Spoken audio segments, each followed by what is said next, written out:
বড় বড় শেফরা তাদের মান্থলি ইনকাম থাকে লাখ টাকারও বেশি, বা অনেক বিজনেসম্যানদের অনেক ইনকাম থাকে।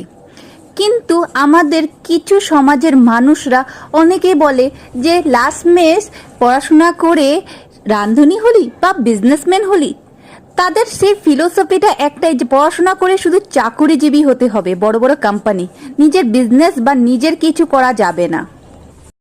কিন্তু তেনাদেরকে এটা কে বোঝাবে যে আজকাল কোনো কাজই ছোট নেই, যে মানুষ পড়াশোনা করেও অনেক উন্নতভাবে নিজের কাজটাকে ডেভেলপমেন্ট ভাবে করা যায়, তাই না? যে পড়াশোনা করলেই যে আমরা চাকুরিজীবী হতে হবে বা পড়াশোনা করলেই আমরা বড় গভর্নমেন্ট সার্ভিসেই পেতে হবে, সেটা কোনো কথা না।